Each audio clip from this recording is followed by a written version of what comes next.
A warm welcome to all of you. And today I'm going to talk about the concept of analysis of variance. So when we are going to run analysis of variance, it has to satisfy the following assumptions. The assumption one, your dependent variable should be measured at the interval or ratio level. That is, they are continuous in nature. So your dependent variable should be continuous in nature. Assumption 2, your independent variable should consist of two or more categorical independent groups. So the assumption to talk about, the independent variable should have two or more categorical groups. And assumption 3 speaks about you should have independency of observations, which means that there is no relationship between the observations in each group or between the groups themselves. So whatever the variables that we are trying to use in analysis of variance, so the independent variable should be independent from all sorts of relations. So the independent variable, the observations in independent variable should be independent.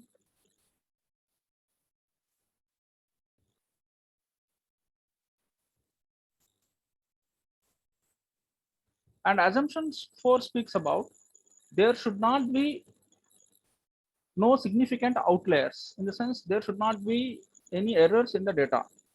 Outliers are simply single data points within your data that do not follow the usual pattern. That do not follow a usual pattern. Suppose when you are going to take uh, a sample of 100 students to measure the IQ levels, on an average, all students might have the IQs of 108 and 109 and 110. But abnormally, a student can have an IQ of 150, right?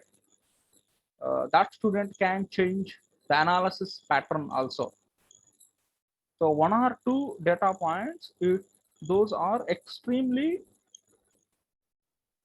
different from the existing data points. So we need to identify, is there any such kind of items in our data point?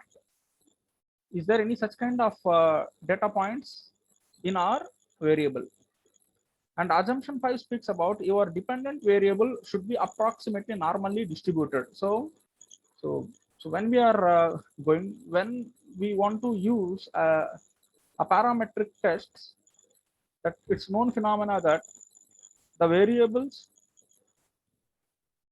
should follow a normal distribution. So our variables should follow a normal distribution. And assumption 6, there needs to be homogeneity of variances. You can test this assumption using Levin's test for homogeneity of variances in SPSS. So we need to check whether the equal variance assumed or unequal variance assumed. That's what we call F test. So through this, we can able to judge whether we need to use in post hoc test whether we can use equal variance assumed group tests or unequal variance assumed groups tests. So if you want to identify which group of tests that we want to implement in our analysis in post hoc test especially, so that depends on here the Levin's test. So the Levin's test speaks about whether the data uh, so through F test we can able to identify whether the data is having equal variances or unequal variances. So the analysis of variance, we can run ANOVA using MS Excel. There were three different kinds of methods will come into the picture. ANOVA single factor method, ANOVA two factor with replications, ANOVA two factor without replication. Now for this one, what I'm trying to do is I'm going to use an example. That's what we called the type of fertilizer It is a categorical data. There were three different kinds of fertilizers will come into the picture: blend 1, blend 2, blend 3. So one variable, that's what we called a fertilizer. A fertilizer is having three groups, three types of fertilizers. Fertilizer 1, fertilizer 2, fertilizer 3. It is a one variable. And second variable that will comes under the type of crops. The type of crops. So that with this particular example, I'm going to explain how to run analysis of variance using MS Excel. Now, I'm going to demonstrate with the help of MS Excel.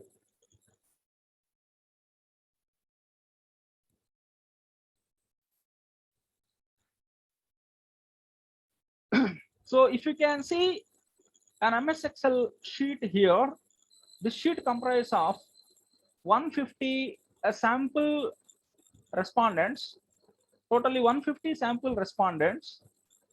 Now this 150 sample respondents comprise of two different kinds of variables. The first one, the type of the fertilizer, row wise the type of the fertilizer that I have taken, and the column wise the type of the crop. There were 4 levels will come into the picture in the type of the crop. As we know, analysis of variance can be run where more than 2 groups are existed in a variable. Here in this variable, I am having 4 levels. My degree of freedom will be k minus 1 because of 4 levels will come into the picture.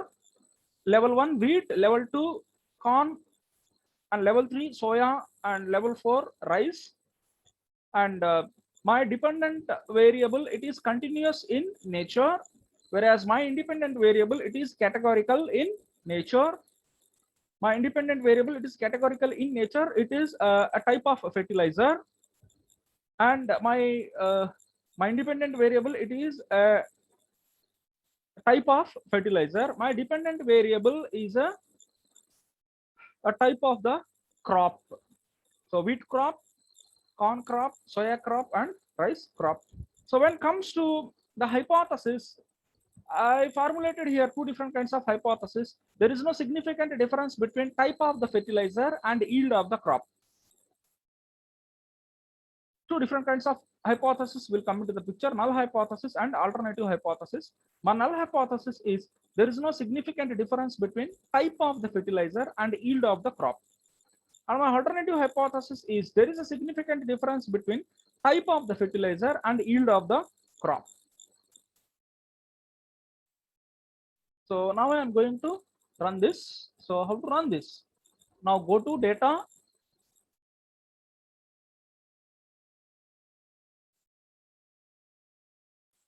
Click on data analysis. If you see here, ANOVA single factor. ANOVA single factor. A single factor over there. The type of the crop. So A, wheat crop, B, corn crop, C, soya crop, D, rice crop. Single factor ANOVA that I am going to run now. So when you see here, if you see here, right? Now I am going to select the data points from here to here, and I checked labels in first row because I included labels in first row. I included labels in first row, and the significant value at 5% level of significant 0.05, and my output range will be where I am exactly expecting my output. In the sense here at this point I'm expecting my output values, and the standard significant alpha value is 0.05. That means that if they calculated the p value, it is less than 0.05, the null hypothesis is rejected, the alternative hypothesis is accepted. That means that there is a significant difference between type of the fertilizer and yield of the crop. When you change the type of the fertilizer, there will be a changes in output of the crop. So here the fertilizer will be denoted with blend. Blend 1, fertilizer 1, blend 2, fertilizer 2, blend 3, fertilizer 3. So if my p value, if it is less than the standard significant value at 5% level of significance 0.05, I need to reject null hypothesis. I need to accept alternative hypothesis. If my calculated p value, if it is greater than 0.05, I need to reject alternative hypothesis, need to accept a null hypothesis. That means that there is no difference between the type of the fertilizer and yield of the crop. So let's check it out what will happen, and that's enough, and click OK. Now here you can see the output.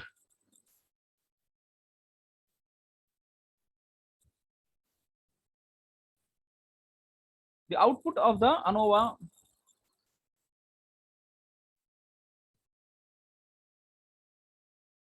if you can observe here, the counts totally, it is all about 150, 150, and 150 and 150, equal size of samples, and their sums total. And wheat sum, it is 22,706, and corn total 24,656, soya total 26,109, and rice total 23,765. From this, there is an evidence we are getting soya output some extent higher as compared to other outputs. Soya output is some extent higher. The same likewise, you can see the average of the output, soya output is some extent higher. And if you can see here, the degrees of freedom between the groups, I already told you there were 4 groups in a single question. The type of the crop: A, wheat crop; B, corn crop; C, soya crop; and D, rice crop. Now the degrees of freedom, there were 4 levels will come into the picture. K minus 1. K is 4, 4 minus 1. That means degrees of freedom will be 3. And within the group, the degrees of freedom is 596, which means that from each group there were 150 samples. There were 4 groups will come into the picture, and totally 600 samples. 600 minus 4, from 4 levels, 600 minus 4, it is 596. It's very clear. And sum of squares and mean sum of squares. The mean sum of squares, the formula of sum of squares divided by square root of degrees of freedom. Sum of squares divided by square root of degrees of freedom, so that you will get here the mean sum of squares. And majorly we need to look over here the f value. So here the hypothesis calculation will happen 2 different kinds of approaches. The first one, p value approach, and second one, critical value approach. When you talk about the p value approach, its p value is 8.48 e minus 17. That means that what, 8.48, and how we can able to interpret it. 8.48 e minus 17, it stands for, before 8 there were 17 zeros, 0.000000 something, 16 zeros, 0.16 zeros, 0.848. That means that what, it is a significant value. So it is an exponential form of the value. The exponential form of value you need to convert in the form of purest form of number. So you take 4 decimals after the point, so that you will get here the 0.000. So the p value is a significant, which means that when you compare with a standard significant value at 5% level of significant 0.05, the p value is less. A p value is 0.000. That means that null hypothesis is rejected, the alternative hypothesis is accepted. That means there is a difference. There is a difference between type of the fertilizer and the yield of the crop. When you change a type of the fertilizer, fertilizer 1, fertilizer 2, fertilizer 3, fertilizer 4, when you change the type of the fertilizer, obviously you can see changes in the yield of the crop. Yield of the crop. So in all situations, the 4 different fertilizers are not giving equal results. The 4 different fertilizers are giving different results. So there is a significant difference. My null hypothesis is rejected. My alternative hypothesis is accepted from the approach of hypothesis calculation, p-value approach. When I talk about the hypothesis calculation with the help of critical value approach, my calculated critical value, my Z calculated value, it is 27.7310. 27.73107. That means that when you take a normal distribution,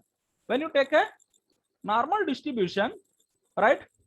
When you talk about this peak calculated critical value, the regions, the peak calculated critical value regions, and it is somewhere 2.619, positive 2.619, and negative 2.619, right? And Z tabulated critical value, my calculated critical value, if it is 27.7319, in the sense it is all about rejection region. It is all about the rejection region.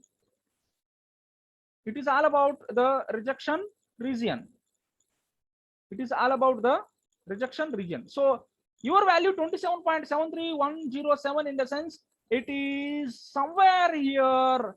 27.73 something. It is somewhere after 2.619, in the sense your Z calculated value is greater than the Z tabulated value, in the sense you need to reject the null hypothesis, need to accept the alternative hypothesis. In 2 cases, we can see very clearly your null hypothesis is rejected, the alternative hypothesis is accepted. So there is a significant difference between the type of the fertilizer used and the type of the fertilizer used and the yield of the crop. Thank you.